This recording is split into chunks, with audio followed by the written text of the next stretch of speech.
It's fight week, ladies and gentlemen.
Welcome to the DynamiteGizmo podcast, everyone.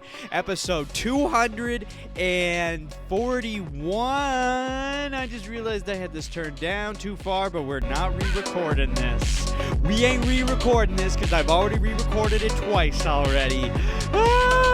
It's UFC Countdown edition of the DynamiteGizmo podcast, where we talk everything and only UFC, because we need to know what's going down this week. We need to know what's up with these fights.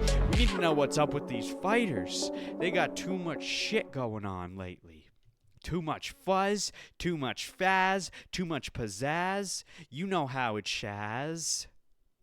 You know how it's schnaz. Okay? But before we get started, there's one thing I have to mention that I did not open up and I did not prepare as usual, because there's always something you forget when you're doing things. But don't worry. If you're making a podcast, don't worry. It's your podcast. You're allowed to do whatever the fart you want. And sometimes things slip. Sometimes you forget things. But as long as you keep burping your way through it, you're going to be okay. Have a look at this screen right over here.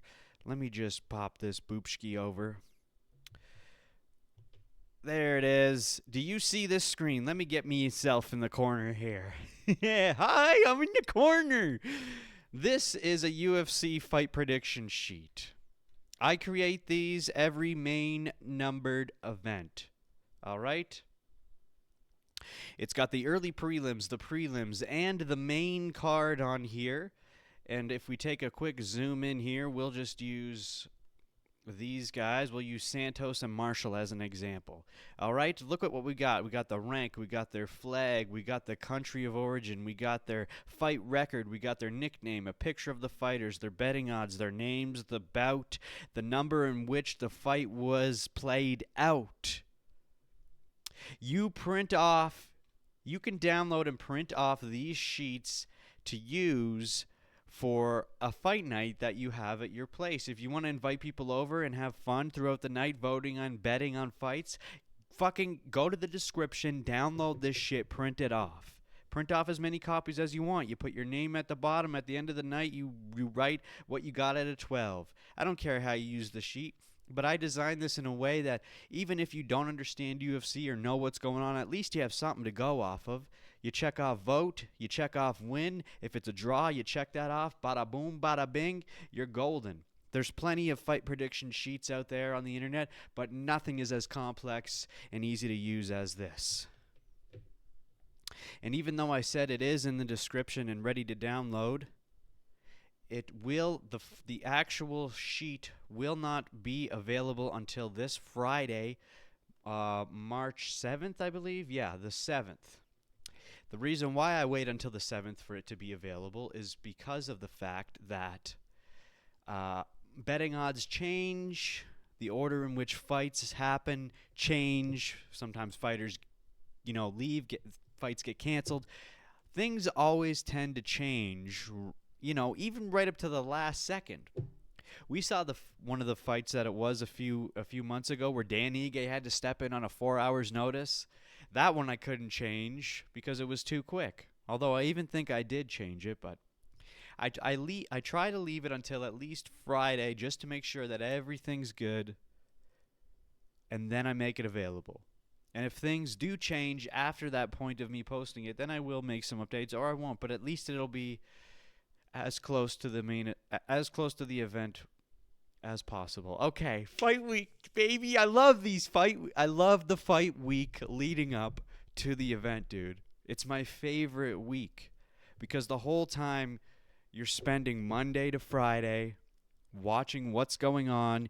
You're learning about the fighters. You're learning about the drama. You got the pre-fight press conference. You got the weigh-ins. You got the weigh-in show, which comes. You got media day. There's so much shit going on leading up to it. Sometimes the days leading up to the actual event is more exciting than the event. Sometimes, but not always. So with the fight prediction sheet out of the way, we're going to start with, I'm going to talk about the main event, I'm going to talk about the co-main event, and then at the very end of this video, we are going to do my own fight predictions, and then we'll call her a day. All right?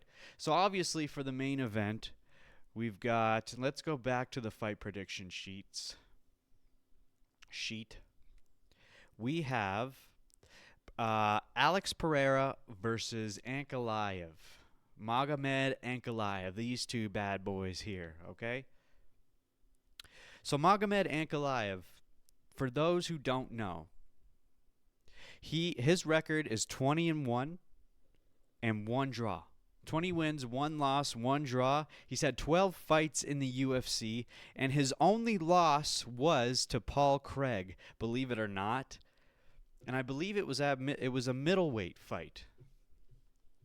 Because Paul Craig was never light heavyweight, as far as I know, but it was Magomed Ankalaev's debut into the UFC. He got fucking choked out by Paul Craig. All right, Magomed Ankalaev is ranked number 1 in the light heavyweight division, and currently, right now, aside from his Paul Craig loss, he is undefeated in the UFC. He's on an 11-fight win streak. 55% of his wins are by KO or TKO. 45% are by decision. Now, even though Magomed Ankalaev has the name Magomed Ankalaev, and he is from Dagestan, all right, this motherfucker is not known for his grappling, wrestling, or any sort of submissions. He has never once won any of his fights in his entire professional career. He has not once ever won his fight by submission. His entire record, his wins are all either KO, TKO, or by decision. So there's a lot of discrepancy of outsiders looking in on this saying, oh, this is going to be a challenge for Alex. Finally, Alex Pereira is going up against a good grappler, a good wrestler. No, that's not what's going to happen. Now, mind you, with that being said, this might be and probably is Alex's biggest threat that he's had yet. And even though Magomed Ankalaev has never actually won a fight by submission or any sort of grappling technique, he still is capable of it. His background, his origin into the fight game is actually Sambo wrestling, but the dude never uses it. He's kind of the outlier in the Dagestani community. A lot of the Dagestanos are known for their wrestling, but not Magomed. He's a striker. He's got a great straight left. And he initially said in the beginning that he was going to stand up and bang with Alex Pereira, as the kids like to say, stand and bang, which sounds a little bit gay if you ask me, but that's what they say. He initially said that, and then he flipped and he's like, yeah, we're going to wrestle. I'm going to wrestle you for 25 minutes. Good luck wrestling me for 25 minutes. So, which is understandable, makes sense. They're going to go back and forth. He's not going to actually tell him his game plan. You wouldn't do that. But in terms of challenges, and the challenges that Alex Pereira has faced, Ankalaev is up there. Probably his most challenging fight yet. But there's some things you have to consider when it comes to Magomed Ankalaev, okay? We are smack dab right in the middle of Ramadan, okay? Because Magomed Ankalaev, he is Muslim, as the Dagestanos are across the board. I don't know if there's one Dagestani that isn't Muslim. So Ramadan started on February 28th. And it goes right up until the 29th of March, I believe. Okay? So this boy, he's right in it. He's right in Ramadan. Okay? So why is that a significant thing? Well, during Ramadan, you cannot eat or drink. You have to fast. Even water. You're not even allowed water between sunrise and sunset. Okay? Those times will actually fluctuate depending on the day, but from the moment of the sun rising past the horizon and going down past the horizon, you cannot eat, you cannot drink. All right? Now, you might be saying, well, okay, that's not that terrible, but you got to think about the weight cuts. These guys have to cut weight, which with the weight cutting's a whole nother discussion. But that's what they have to do. They have to make weight. These guys fight at a specific weight. If they don't weigh that weight, they have to get down to that weight. And then, generally speaking, for the most part, they're never underweight and have to gain. They're always overweight. And a lot of times they're overweight significantly. So they have to, but they have techniques. They know how to cut weight. But here's the thing. So they have to weigh in usually it's around by 11 a.m. on Friday, which is the day before the fight. They have to weigh in. They have to have their weight set at whatever it is by 11 a.m. on Friday, okay? Now remember I said during Ramadan you can't eat or drink between sunrise and sunset, okay?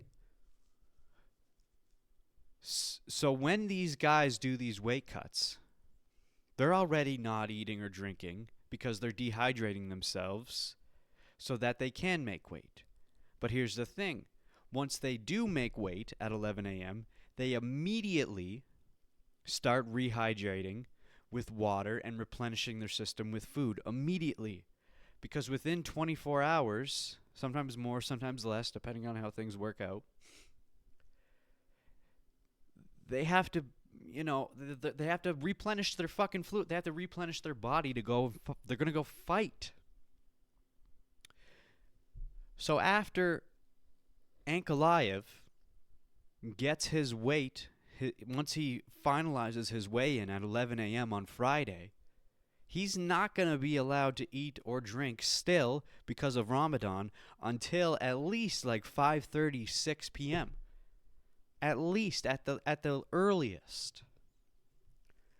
So he's gonna have to do these aggressive weight cuts, sauna, fucking running on treadmills and shit, sweating his fucking bag off, draining his body of fluids, dehydrating himself, destroying his body, because that's what these weight cuts are. You're destroying your body. Again, like I said, it's a whole nother discussion. But he's going to destroy himself, and he's not even going to be able to recover immediately. Whereas Alex is obviously going to be able to. But Ankalaev isn't. So it's going to do real damage. Not only on his body, but it does brain damage as well. This guy's going to fuck himself up. Because he has to follow Ramadan. Okay, now most often, Muslims are not going to fight if they know it's during Ramadan. They're going to wait, they're going to readjust, they're going to do whatever. But sometimes it does happen. And they're very strict when it comes to Ramadan. They're not going to go against it. They're not going to go against it. Now, there isn't actually any sort of official statement. There's rumors all over the place as to whether or not Ankalaev is strictly following the fasting rule of Ramadan. Some have said he is. Some have said now he isn't and he's lying about it. Who knows? And that's the thing about fighting in the UFC. A lot of everything is kept secret. You let any information out, that's an advantage to your opponent. That's one little one-up on them. All right? Because maybe he is actually following the rules of Ramadan. But if he is, he doesn't want Alex to know, because now Alex is going to be like, oh, you're fucking yourself up before the fight. That's good. But if he isn't following it, he also doesn't want Alex to know. Because now Alex would be like, okay, so now he's basically on the same level as me. So you got to keep it on the down low. So who knows? But if he is following Ramadan, it's going to be very hard on him, and that is a huge factor to consider when going into these fights. All right? Just like on UFC 312, when we saw that Sean Strickland had that nasty staph infection, which meant he was more than likely on antibiotics, and if he was on antibiotics, that would extremely affect him during the fight. And as you can see, he did look terrible in that fight. So maybe that was a factor. But again, we still don't know if that had anything to do with it, because they don't talk about it. So just keep that in mind during this fight. Ramadan. Okay? Now, as I said earlier, Magomed is not known for his wrestling. Like I said, he has never had a submission win in his career, but he still can wrestle. He has his background in Sambo wrestling. He can do it. He most certainly can do it. But is he going to do it? I would say the smart thing to do would be to use that wrestling. And use that wrestling early in the fight. And continue to use it if it doesn't get you anywhere. Because you got to tucker Alex out. If you don't get Alex in the first few rounds, you're fucked, dude. You're going to get absolutely annihilated. And who knows, maybe Alex will pull another Jamal Hill thing where he'll just end the fight almost immediately. But this is one of those 50-50 fucking matchups. This is not one where you're like, oh, it's definitely going to be Alex. Going into the Jamal Hill and Alex fight, you were like, for sure this is going to be Alex. For sure it's going to be Alex. And some would even say that about Yuri too. But for this, this is one of his toughest contenders that he's up against. And it's going to be a tough decision, and I'll tell you my decision once we get to the fight predictions at the end of the video. So, as I said earlier, Magomed initially claimed that he's going to stand up and fight, just strike, because they're both known for striking. But then he said he's going to get ready to wrestle for 25 minutes. Alex put up or he responded to this, as you can see here, by saying, this is Alex's response to Magomed. I think this is going to be a great experience. I can make his words my own as well. Let's see if he can stand for 25 minutes doing that. If he can't grapple me for 25 minutes, then he's going to have to stand up. And then we all know how that's going to go. And that's exactly what I was saying.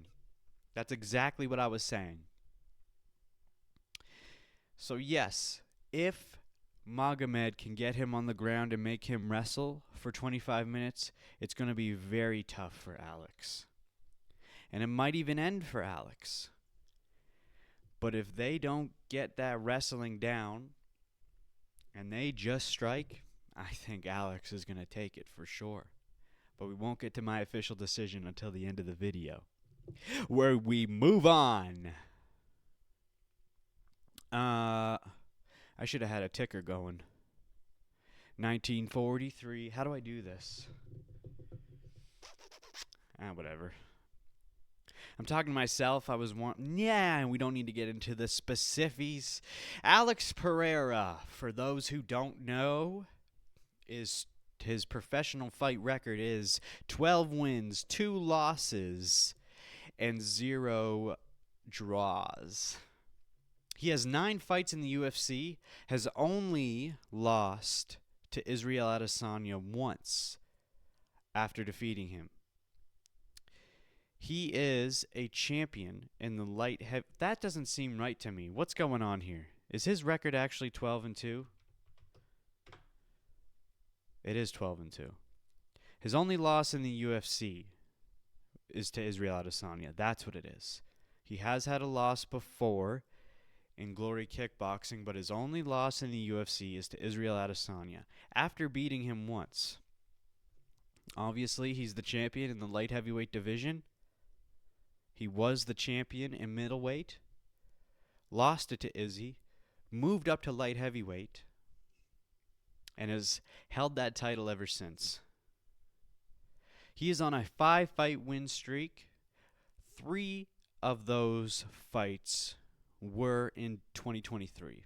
In 2023, he dominated and became the superstar that he is today. 83% of his wins are by KO or TKO. 17% are by decision. Again, he is another man who doesn't ever win by submission because his background is almost exclusively kickboxing. He has fought and defended the belt 3 times in 2024, really sprung into action. He saved UFC 300 by coming in last minute and absolutely destroying Jamal Hill. And he has so much potential. He is at the end of his career because he's getting older. He's like 37 years of age, I believe. So he is trying to squeeze as much of himself out into the world as he can, and he has a lot of potential. Whether he wins or loses this fight, it's going to determine a lot of things. Now, over the past couple weeks, he's been getting kind of a bit of a backlash. People are or they were at least speculating on whether or not he's going to be fit to fight. Specifically, DC and Chael Sonnen were pointing out the fact that he's not training as hard as he should have been. Immediately after UFC 312, he continued to stay in Australia and was hanging out with Drake at his concert and stuff, attending events. And they were concerned that he's not putting enough time into his training camp. But recent footage shows that he is actually looking good when you see what's going on.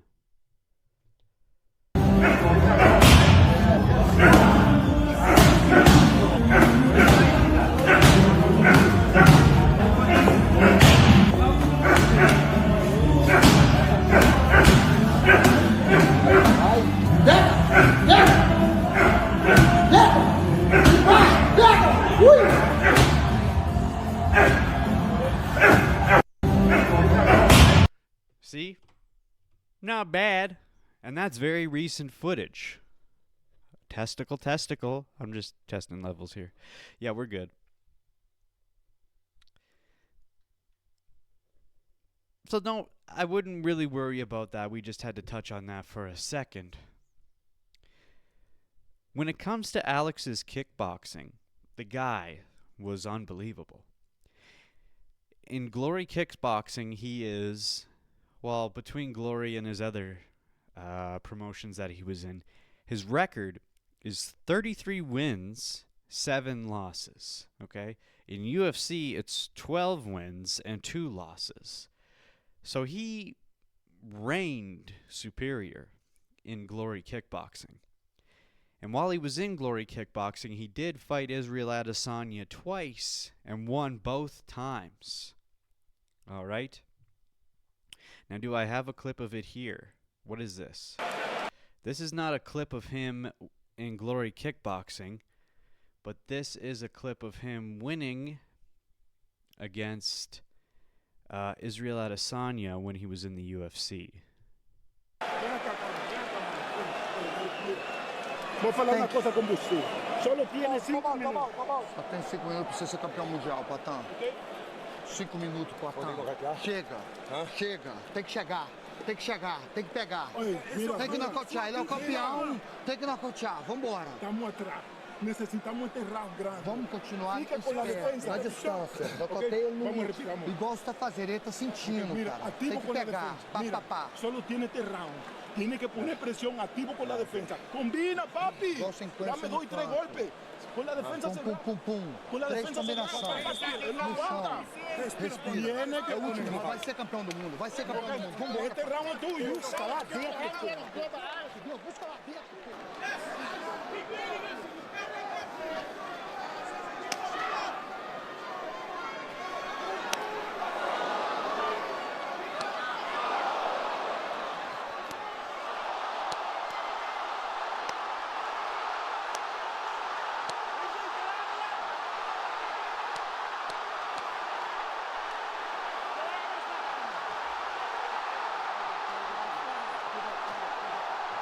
Bada boom, bada bing. Now, both guys are not known for their wrestling. But if Ankalaev goes in, Alex might be in trouble. But Alex has been training his entire time in the UFC on his wrestling. He can wrestle. And he's quite good at it. Grappling. He can do it. There's a very few footage of him doing it, as there should be. But he's also never done it in the UFC, and we've never actually seen him do it in the UFC. But as the rumors go, as people talk about it through the grapevine, he can do it. And he trains under Glover Teixeira, former champ, former light heavyweight champ. And he absolutely can grapple, wrestle, all that stuff. So this is going to be really exciting and interesting to see if it does go to the ground. How is Alex going to do? And like I said, if Ankalaev is smart, he will take Alex to the ground. So this is going to be an exciting fucking matchup between these two. This is going to be a really fucking phenomenal fight. Okay?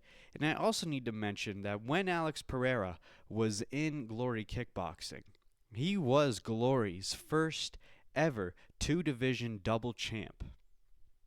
He held both the middleweight and light heavyweight titles simultaneously at a certain point. He was like the Conor McGregor in terms of what he did in Glory Kickboxing.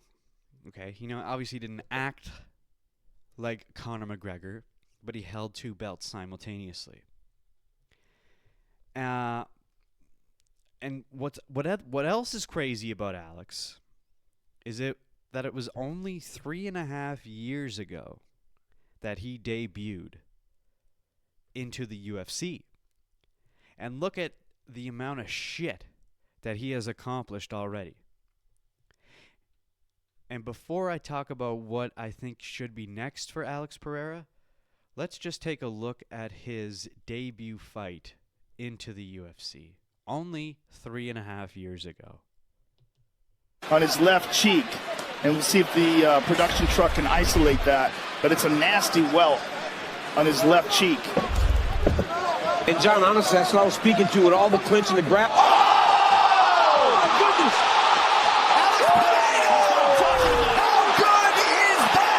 That's what I'm telling you. It's a different kind of power. On his left cheek. And see? All right, and you hear Joe Rogan saying, that's what I was telling you. That's what I was telling you. Because Joe Rogan was praising Alex Pereira for years, leading up to him getting his debut into the UFC. He knew this guy was going to be a legend, and he was right. And it was pretty obvious if you watch the feller. Okay? So basically, here's the thing, what I'm thinking right now. And a lot of people are also speculating this. And I've actually said this in a few episodes prior.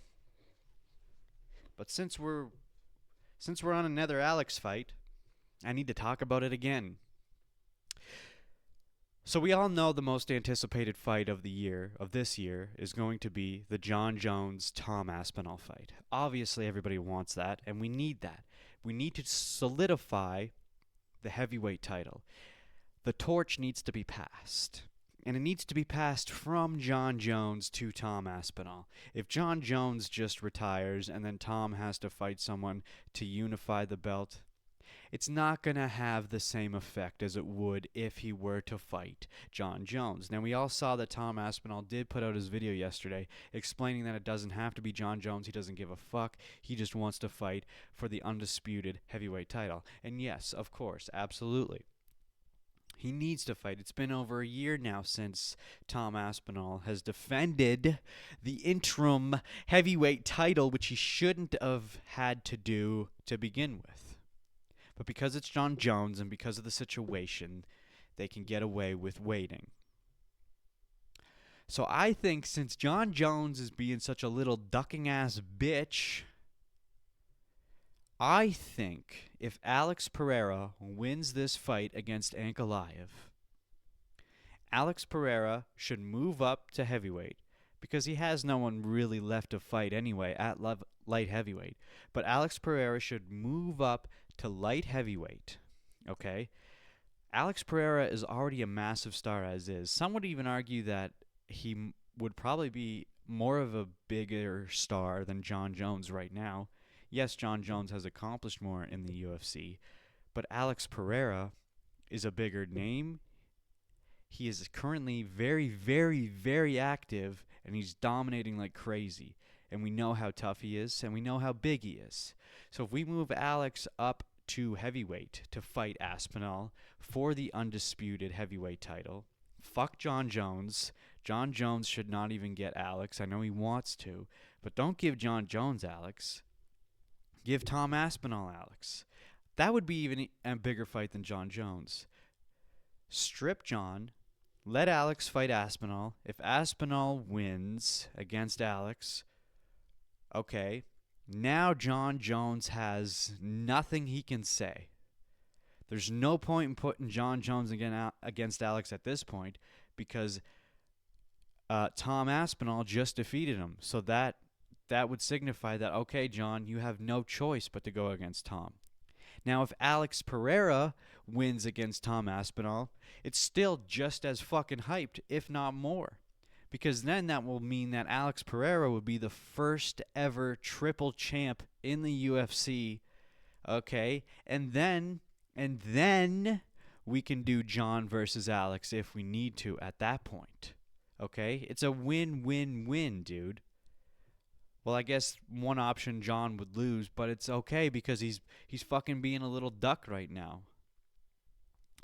This is a huge opportunity to have the biggest fucking greatest moment in UFC history, whatever way it goes. And that might even be what the UFC and Dana White are thinking to do with Alex right now. That's why we're not hearing anything about Jon Jones, because Jones is like, I don't want to fight Tom. So it's like, okay, fuck you then. We're going to see what Alex can do. And this is all based and determined off of this weekend coming up.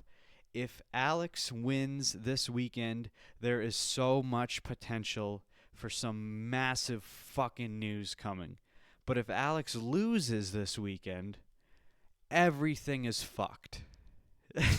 And I mean everything is fucked. Because then you got Ankalaev, who is the light heavyweight champ, which means that you're going to have another boring-ass fucking champ, just like Bilal. Yes, they can fight, but Ankalaev is not and will not ever be a superstar. And then it's like, okay, yeah, now you can have Alex fight Jones or you can have Alex fight Tom, but it's not going to be as exciting as if he wins tonight. He needs to win tonight in order to have that impact in him moving up. So we'll see. That's just another little inkling that makes this weekend fucking phenomenal. Fucking phenomenal, dude. And another little tidbit. another little, just a little cherry on top of the cake, okay? We already know Alex Pereira is a superstar as is.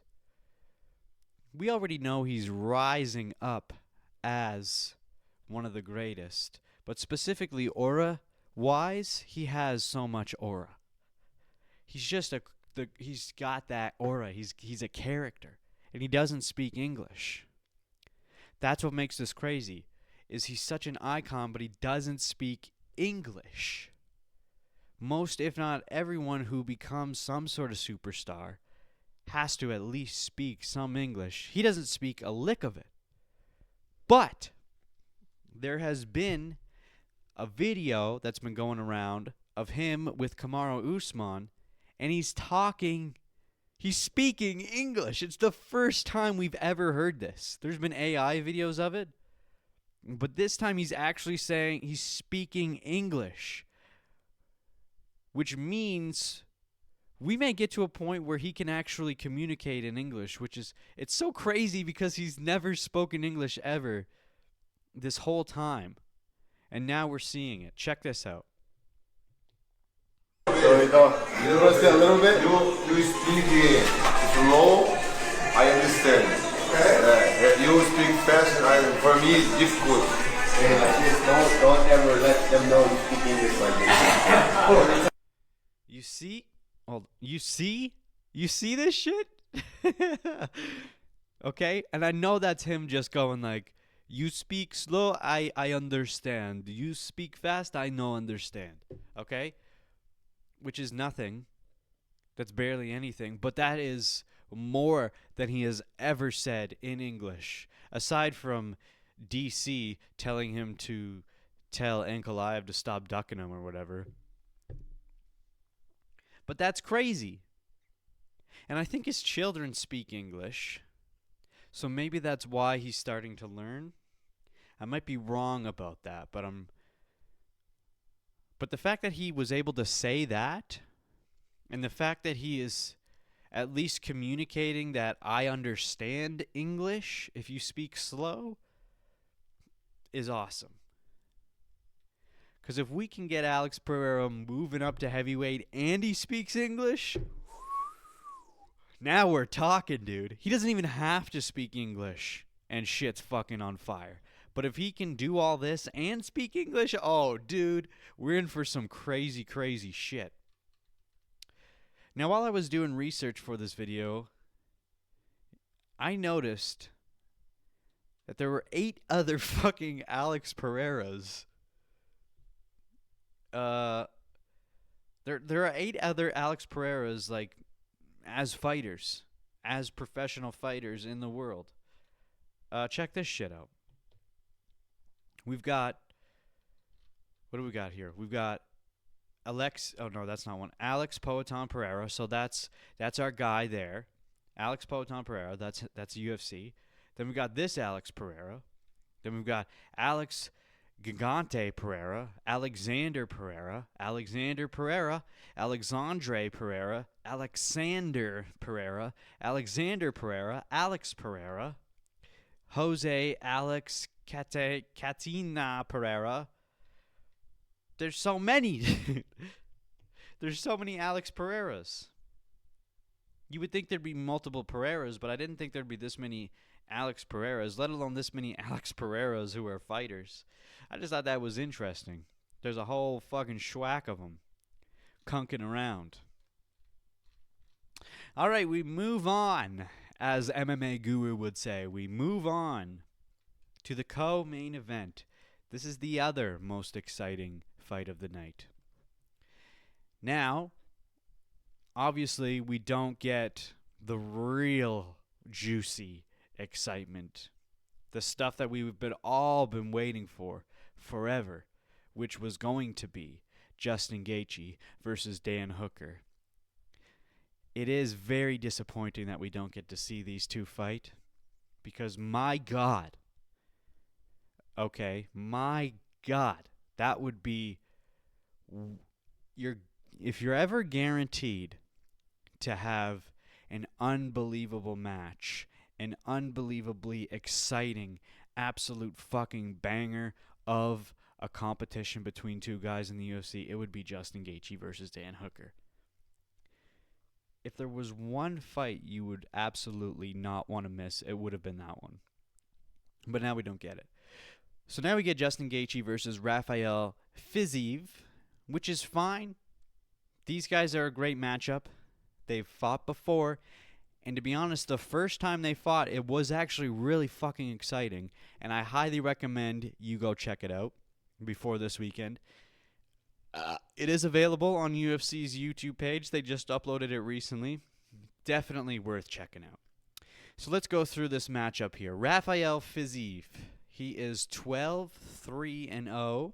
12 wins, 3 losses, 0 draws. He has had 9 fights in the UFC, 6 wins, 3 losses.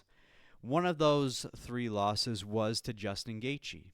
Okay, he's ranked number 11 in the lightweight division, and currently he is on a 2-fight losing streak, which one of those was to Justin Gaethje. In his career, he has had 8 wins by TKO or knockout, 1 win by submission, and 3 wins by decision. So most often or not, he is a stand-up striker. His last 6 of 7 fights were either performance of the night or fight of the night, okay? His last 6 of 7 fights were either performance of the night or fight of the night. So you know this guy can fucking throw down. You know he's going to put on a good show, because it's not too often you see guys get this many performance of the nights or fight of the nights, especially in a row, okay? His fighting style is Muay Thai, which is fucking fantastic. He fights out of Thailand. Even though he is from, I don't remember where, but he fights, actually I can check right now. Where is he from? Whoops. Azerbaijan, that's right. Okay. I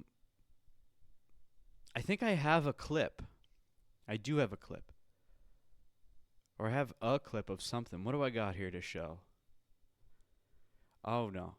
Okay.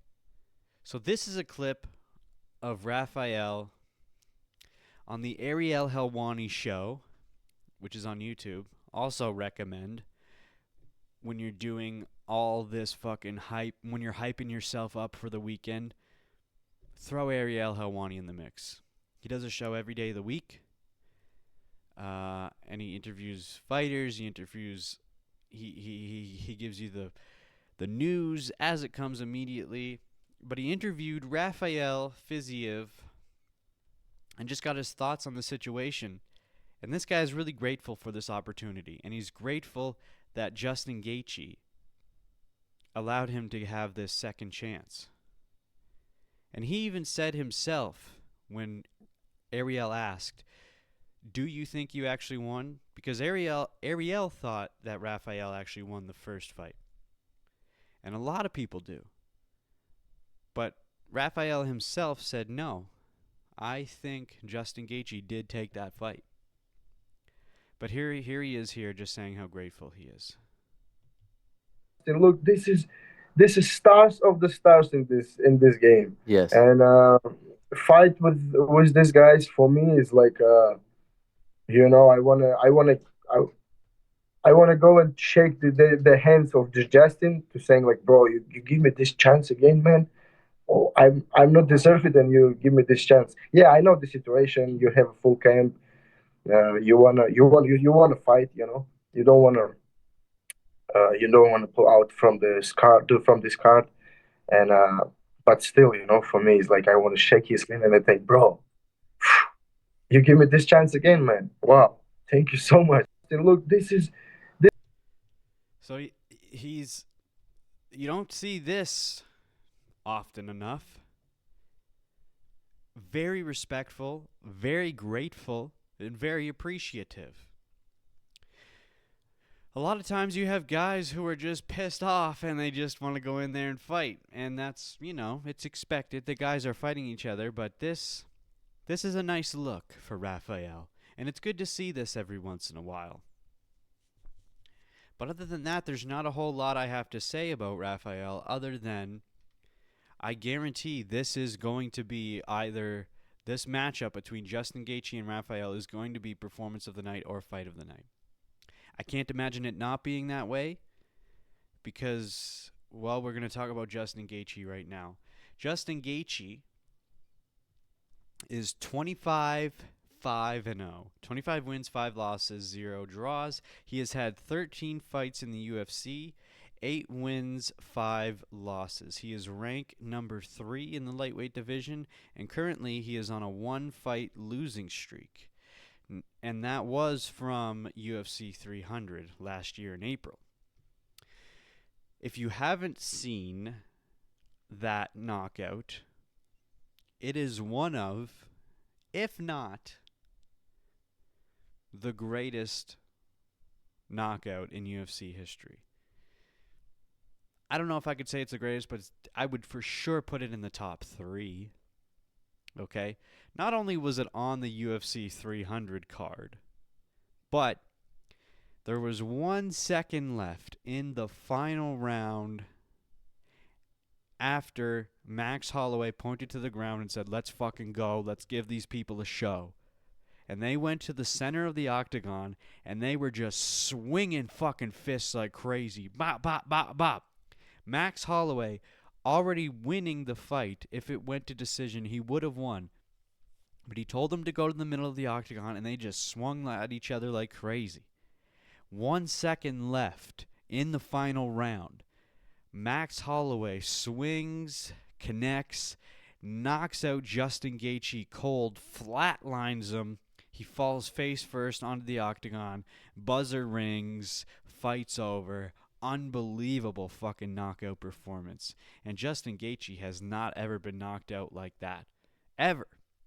And the fact that it happened on UFC 300 at 1 second left of the final, it was just beautiful.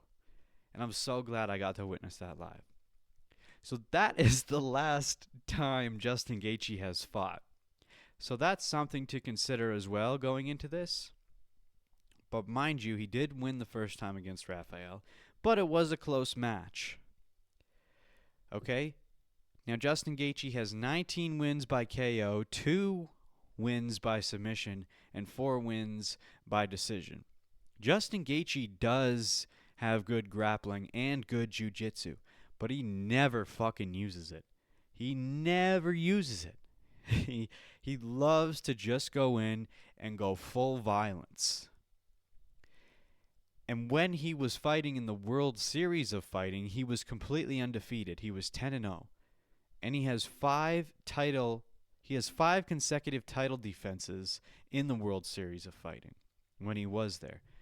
The guy is fucking awesome. His last 11, think about his last 11 of 13 fights. He's only had 13 fights in the UFC, and his last 11 of those fights were either performance of the night or fight of the night. Okay, so that says something about him. All right, we talked about Rafael having his last 6 of 7 being performance of the night or fight of the night. But Justin Gaethje's last 11 of 13, and he's only had 13 fights in the UFC, were performance of the night or fight of the night. Okay? As a whole, to get performance or fight of the night is pretty rare. Most people don't get that. Sometimes you don't even get that ever in your career. But Justin Gaethje does it almost every time.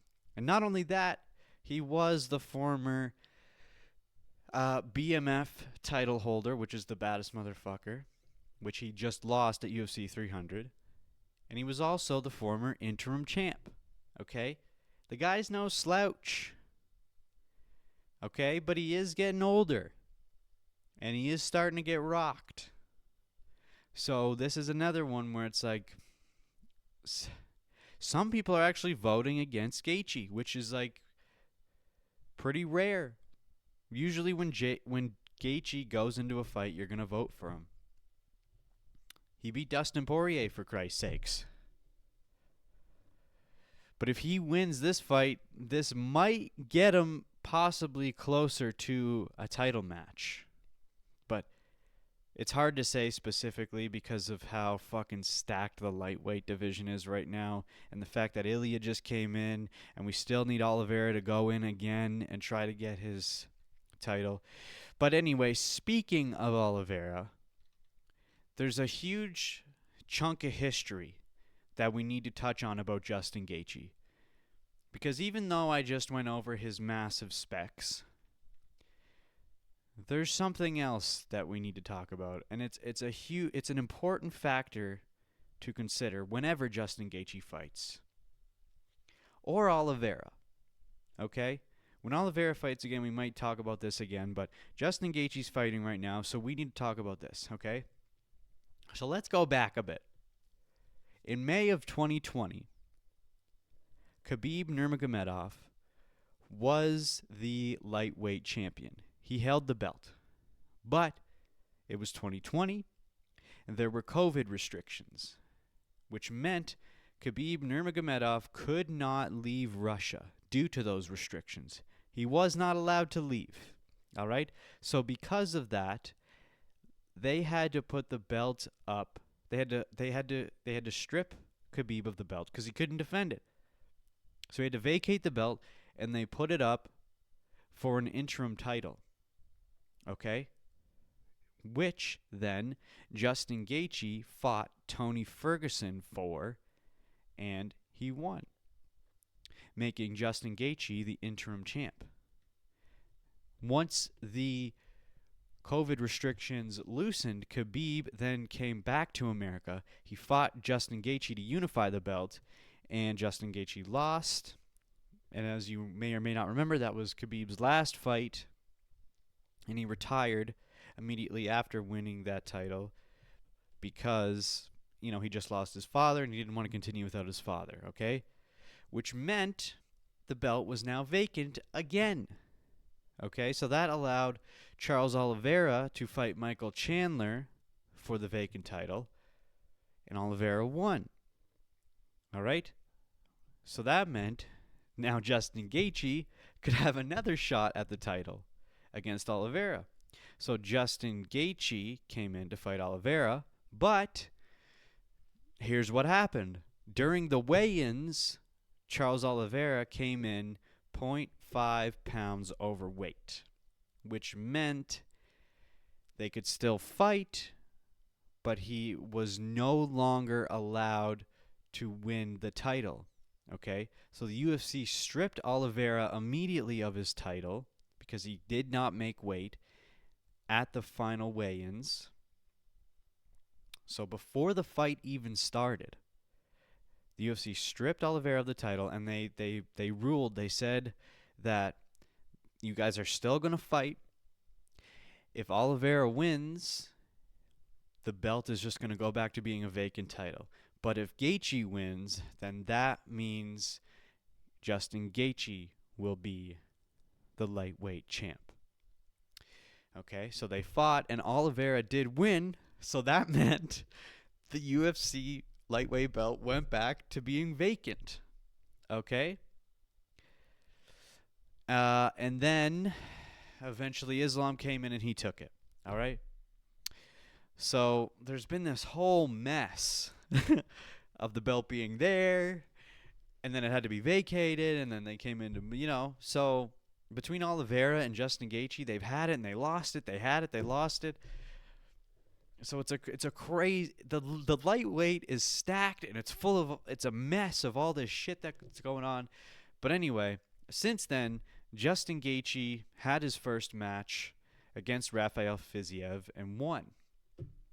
Okay, and then he went on and fought Dustin Poirier for the BMF title, and he won that. That's when he won the BMF title, which then leads us to him fighting at UFC 300, where he got KO'd by Max Holloway.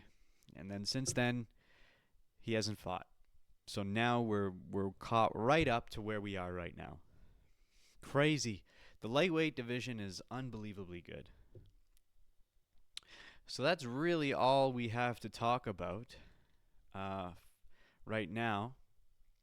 What else do I have here? Okay, here's a video of this was actually at UFC 291. I guess I don't even remember what 291 was, but Alex, what was 291? I kind of want to see now. But I guess Alex and Justin Gaethje were on the same card. I need to see what 291 was. Oh. Wow. Alex was on. So I guess 291 was Dustin Poirier and Justin Gaethje for the BMF title. Okay. Oh, and that's when Alex was fighting Jan Blachowicz. Okay. Wow. When was this? July 29th, 2023. Damn. Anyway, look over at this screen here. This is when, right after the fights, they were taking pictures, and it's just a funny little thing. Justin was seeing Alex eat chicken, and he said it was good. Oh, that was good. E aí, Boquinha? Não é picanha, mas agora deve. And then he gives him some, I don't know, just a little something. Do we have any other clips? Okay, yeah. Here's a clip of Alex. A clip of Alex coming into Las Vegas wearing his new headdress, by the way, that he got from his brother. I think he traded his old one for this one from his brother.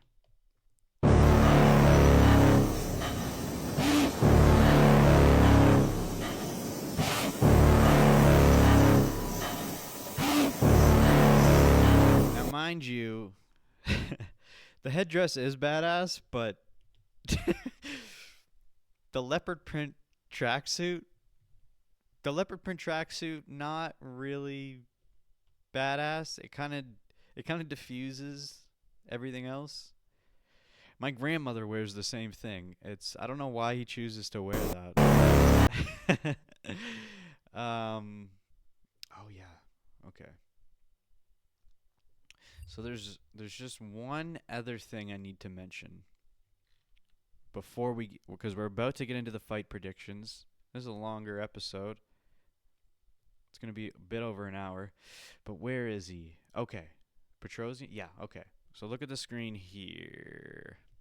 Okay? Armin Petrosian's fighting tonight. Or this weekend. Okay? Armin Petrosian. For those who didn't see UFC 308, you missed an amazing performance by Shara Magomedov. Shara Magomedov did a very unique, incredible fucking move that we've never seen before. We might have, as far as I know, we haven't. A double spinning back fist KO against, what's his name? Petrosian, okay, who was fighting this weekend. And I have the clip here. So we got to check this out because when I saw this shit, this UFC 308 was probably my favorite card last year. It was so good. But anyway, let's check this out. Right hand got through for Magomedov, and now a body kick for Charbullet. Oh my gosh! Charbullet does it again with the... Unbelievable, dude. It was so good. I couldn't believe that shit when I saw it. Okay. Now we're going to get into the fight predictions, ladies and guys. Before we get into them, though, I need to create fucking little circles here. 1 second. Let me just create some circles. I might as well show what I'm doing. In order to vote. Okay, so just put a circle here, fill it in with green, stroke it with black. How does that look? There we go. Okay, so let me let me shut off extras and snapping. Okay. There we go. Copy, paste, paste. All right. Paste. And then paste, paste, paste. And then up here, paste, paste, paste, paste. Okay. So let's go through my decisions here. So, actually, I just gotta do this. Oops. I need my notes. Shit. All right. So let me see here. There we go. Okay, we're good to go, peeps. Okay, so the first fight of the night is Jordan Santos versus Ozzy Diaz. So Santos is 10-1 in the UFC, or I guess his fight record is 10-1. This is his UFC debut. Okay, he is coming off a win in the Dana White Contender Series. He has also held the middleweight title in Thunder Fight before he entered into the UFC. Diaz won the middleweight title in both LFA and Lights Out Championship.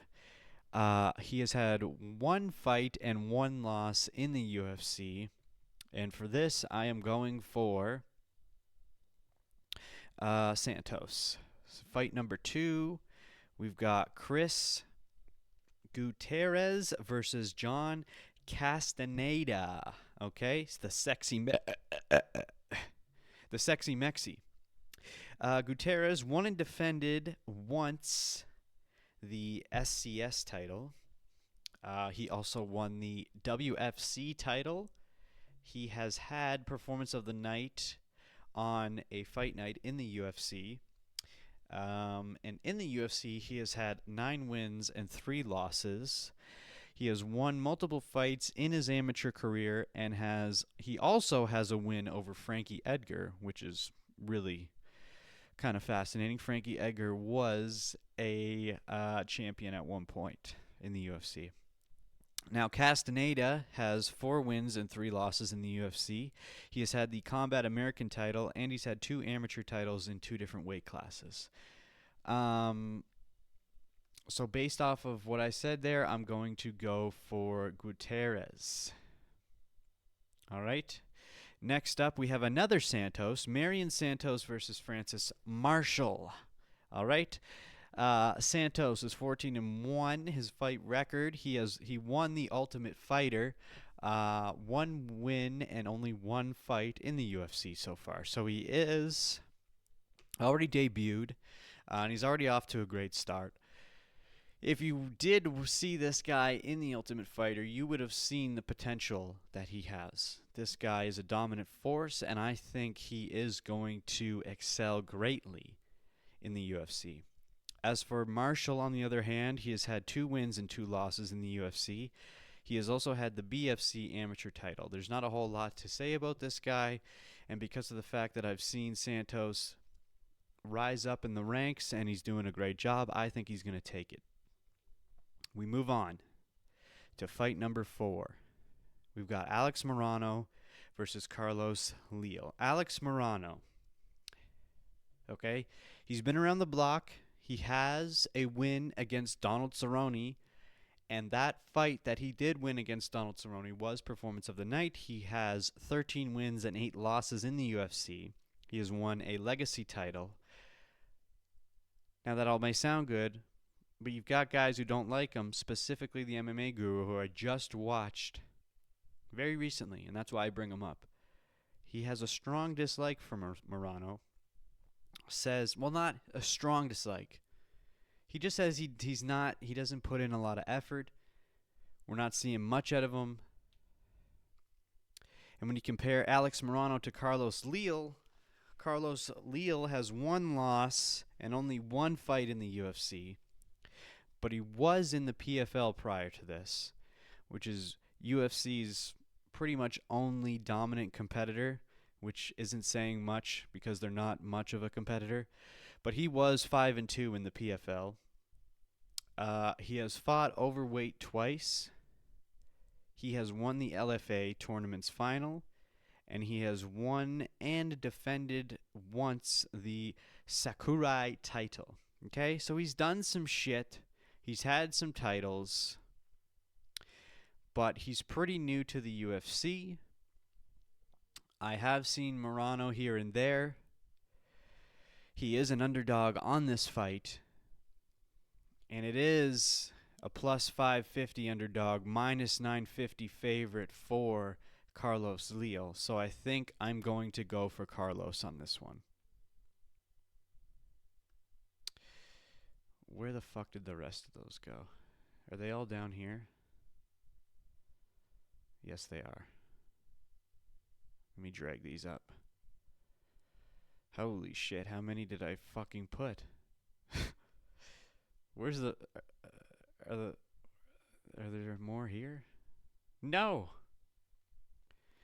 What the hell? God damn it. As if I need to do all this. This is just wasting time. Oh, I know why. Copy, paste, paste. There we go. Okay. Okay, we move on to the Hulk versus Superman. And I said this while I was creating this sheet, and I'll say it again. There's too many fighters named Superman. Needs to stop. Stop calling yourself Superman. There's too many. Okay? We don't need any more Supermans. Anyway, Bruno Ferreira versus Armen Petrosyan. Bruno Ferreira, 3 wins, 2 losses in the UFC, 2 consecutive performance of the night bonuses. He has also had the Big Shot MMA title. Petrosyan, 3 wins, 3 losses in the UFC. One of those losses was just from Shara Magomedov, that double spinning back fist that we just saw. He has had the Pro FC title and defended it once. Now he also has a win over RoboCop. It's a pretty good fucking... That's a nice little tick on the old resume. But I'm going for Bruno Ferreira on this one. He is an underdog for now anyway, but I'm going for Bruno on this one. Next up, we've got Joshua Van versus Rai Saruya, okay? I'm not very familiar with Rai. Well, let's start with Van, okay? We've seen Van before. He's been around the block. He's doing pretty good in the UFC. 5 wins, 1 loss in the UFC. He's had the Fury title. And this Rai Saruya guy, he is 10-0. No losses yet in his professional career. 1 win, 1 fight in the UFC. And he has had the pancreas. I don't know why it's pancreas title. Okay, so they both had a title in the past, different promotions. Now, Joshua Van is recently ranked. He's number 15. And he is a really good fighter. And I've seen him a few times, and I like what I've seen. But when it comes to undefeated fighters, I love voting for them. I don't like to see I don't want to see them get a scratch on their record. And that may be a casual thing to say, but he's also Japanese. And we're not seeing enough Japanese fighters excel. At least in the UFC. Right, we had that Pantoja fight against what's his name? Can never remember his name. And I was hoping the Japanese fella was gonna Asakura. I was hoping Asakura was gonna take it, but he didn't. So I'm gonna go again for Saruya for this one. Okay, next up, fight number 7. We've got the OG Curtis Blades versus Rizvan Kanaev. All right. So, Curtis Blades, ranked number 5 in the UFC. He just fought Tom Aspinall. That was his last fight. Tom defended the interim title for I don't know why, but that was his first defense, and it was against Curtis Blades, and obviously Tom won. Curtis Blades has 13 wins, 5 losses in the UFC. Curtis Blades has defeated Almeida, Rosenstruck, Volkov, DeSantos, Overeem. Those are the major names that he's come across and won. He has had the Illinois Regional Amateur title. He's also had 3 Performance of the Night bonuses. Rizvan Kanaev, this is his UFC debut. I got also more information from the MMA Guru. Apparently, this guy has been caught with multiple performance-enhancing drugs in his system in other promotions, and they let it slide. Or maybe they didn't. But either way, he was caught with them. He has had the EFC title and defended it once. He's also had multiple amateur tournament finals. He was the winner on multiple amateur tournament finals. He is Russian. It's hard to go against a Russian, but he's a fat fuck. But a lot of heavyweights are. I want to see Blades continue to excel. The heavyweight roster is not really stacked right now. There's barely anybody in it. There's not a lot of names. I don't want to see this guy push up the ranks if he's gonna cheat and do performance enhancing drugs. So I want to see Blades excel. Now we're going to move into the main card. Here we go. All right. So we've got Bobby Green. I'm not calling him King. We've got Bobby Green versus Mauricio Ruffi. Okay? Bobby Green, 13 wins, 11 losses in the UFC. He has defeated Jim Miller, Dawson, Ferguson, Iaquinta, Guida. He's a 3-time KOTC title winner. He has 4 Fight of the Night bonuses and 2 Performance of the Night bonuses. We saw him got fucking annihilated by Paddy Pimblett recently, which is, Paddy's fucking awesome. So that was expected. But when you compare Bobby to Ruffi, so Ruffi has 2 wins and 0 losses in the UFC. And the biggest factor here, which is something that everyone should consider when voting for this fight, is the fact that he is a fighting nerd. The fighting nerds are dominating right now. All the fighting nerds in the UFC combined have a 0-loss record. These guys are dominating. We just saw Jean Silva excel fight after fight after fight. He just had one of the best performances he's ever had, and he's about to go up against Bryce Mitchell. Now we've got Mauricio Ruffi coming up to keep the fighting nerd status. He's had a Performance of the Night bonus, Centurion FC final tournament winner. He's also had an MFC title. So he's had multiple titles. He's a fighting nerd. They're rising up in the ranks. They're up-and-comers. They're great prospects. Yeah, Bobby Green's been in it for a while. Yeah, he can fight. But we want to see the fighting nerds excel. So I'm going for Ruffi. Next up, number 9. Oh, I didn't write anything for these girls. Did I not write? Oh, yeah, here we go. I got mixed up here. Okay, so we got Amanda Lemos versus Iceman Lucindo. Brazilian versus Brazilian. Okay? Lemos has 8 wins, 4 losses in the UFC. She has defeated Mackenzie Dern, which is a great fucking check off the resume. 2 Performance of the Night bonuses, 1 Fight of the Night bonus. She has had Jungle Fight title, and she has defended it twice. Lucinda has had 4 wins, 1 loss in the UFC, and she has had the Samurai Fight House title. Between these two girls, there's more qualifications on Amanda's side. She is an underdog going into this. Not by terribly a lot. Well, actually, yes, she is. A decent amount. She is ranked number 5, so she is ahead of Lucinda, but that's not the reason why. I'm just going for her because she has more qualifications, it would seem, because I'm not familiar with both of these girls. I have seen Lucinda fight before, and she does do good. I might switch my answer here, actually. I think I might go for Lucinda, now that I think about it. Ooh. This is you know what? I'm going to go for Lucinda right now. This is a first time ever last minute decision change. And I'm doing it, baby. You can't stop me. Let me just change it in my notes here. Last minute change. Last minute change. Boom, dude. Hell yeah. Okay. I was going to go for Lemos. Not anymore. I just feel it in my gut. I think Lucinda's going to take it. Okay, next up. Fight number 10. This is going to be a fucking good one. Is it Jailton or Jalen? Jalen Turner versus Ignacio Baja Mendez.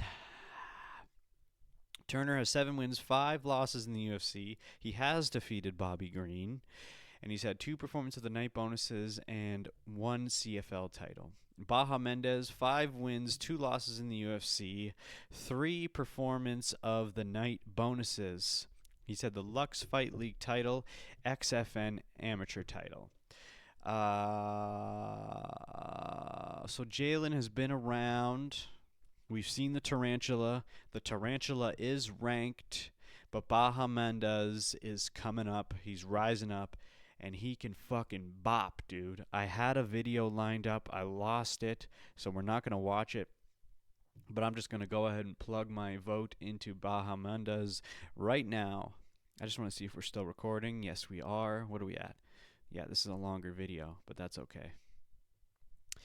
All right, which leads us into the co-main and main event. I'm not going to talk about their qualifications and all that because we already did that at the beginning of the video, so we're just going to go into my predictions.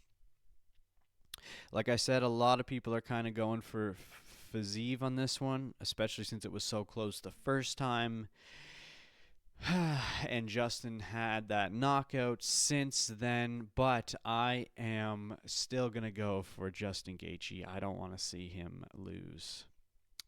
And then in the main event, we're going for Alex, okay? Because there's so much potential for what can come. But if you voted for Ankalaev, I would not fault you because anything can happen, especially with this close matchup. All right? And with that being said, that's it for this episode of the Dynamite Gizmo podcast, UFC Countdown Edition. Remember, if you want this fight prediction sheet, the link is in the description. It will be available this Friday, March 7th. Remember, please like, comment, subscribe, hit the bell. You know the drill. Bye!